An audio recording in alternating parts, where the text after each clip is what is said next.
Nous allons vous présenter notre projet de SI, une sphère mobile qui se déplace dans un plan. Le besoin est de pouvoir déplacer un utilisateur sans contact avec l'extérieur. Voici deux plans, une vue de face montrant la direction et une vue de côté montrant l'avancement de la sphère.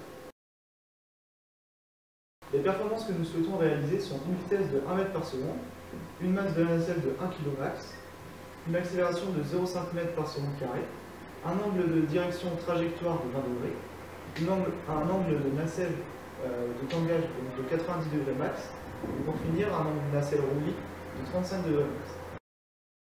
Notre sphère est composée de deux servomoteurs. Un servomoteur continu qui contrôle l'avancement de la sphère, avec une liaison pivot juste ici, et un servomoteur position qui contrôle la direction de la sphère.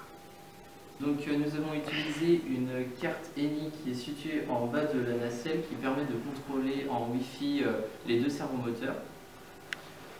Voici le programme sur l'ordinateur qui est connecté en Wi-Fi à la carte ENI.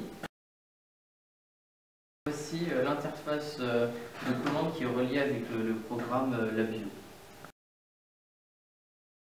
Au niveau des câblages, les servomoteurs sont reliés à la carte ENI et pour leur alimentation, nous utilisons un régulateur de tension 6 volts.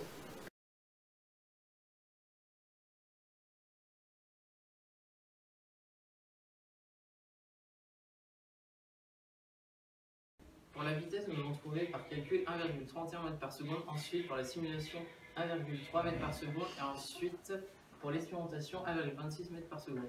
Donc nous avons pu voir un écart entre les calculs et la simulation de 1%. Ensuite, de la simulation à l'expérimentation, nous avons trouvé un écart de 3%. Et par le calcul et l'expérimentation, nous avons trouvé un écart de 4%. Nous pouvons expliquer ces écarts car nous avons négligé les frottements pour le calcul et la simulation. Et pour solution, nous pouvons prendre en compte ces frottements. Au niveau de l'accélération, nous avons obtenu 0,14 m par seconde carré en simulation et 0,10 m par seconde carré en expérimentation, ce qui nous donne donc un écart de 29%. Donc, encore une fois, nous pouvons expliquer cet écart à cause des frottements et donc la solution serait de prendre en compte les frottements. Au niveau du tangage de la nacelle, nous avons trouvé un écart entre l'expérimentation et la simulation, un écart de 30 degrés au démarrage, alors qu'ici nous n'avons que 9 degrés. Par ailleurs, nous remarquons que vers la fin de l'expérimentation, celle-ci ressemble plus à la simulation. Notre solution sera d'analyser plus profondément le tangage de la nacelle.